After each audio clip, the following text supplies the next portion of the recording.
Now, I want to talk about Meghan Markle very briefly because she's put in her 2 cents on racism in the West. Here we go again, claiming that she married a white prince, that when she married a white prince, people in South Africa had rejoiced in the streets, just as they had when Nelson Mandela walked free. So, James, has Meghan got a point here that we should think of her in the same light as Nelson Mandela? But whenever I think of Nelson Mandela, I immediately think Meghan Markle. You know, the two are so similar.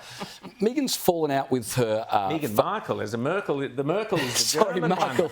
one. A bit of a slip of the tongue. That's a whole other story. Yes. Meghan has fallen out with her father, with her brother, sister, with her mother, with all the in-laws. She's fallen out with all of Great Britain, and now she's even fallen out with Nelson Mandela's grandson. So she's literally running out of people to annoy. Oh, Sophie?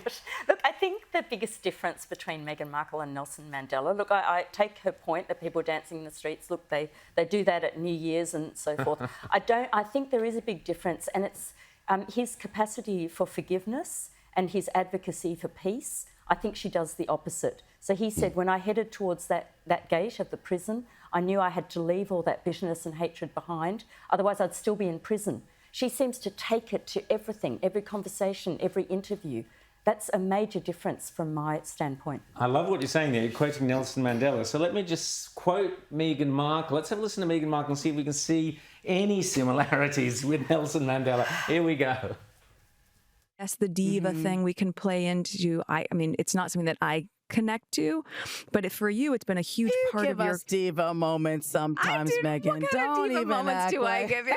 Don't act like you. It's also the visual. It's the visual. A lot of it's the visual. Because see, that's the thing. I associate it differently. So, Alexandra, did you see shades of Nelson Mandela in her diva comments? Oh, look, I think that I've worked out what's been holding Meghan back and why she left the royal family, because she wants to transcend into a godlike status. So that's why she's had to ditch the royals. It's not enough to be a princess. You've got to be a little bit more these days. Well, OK, let's leave Meghan to her fantasies.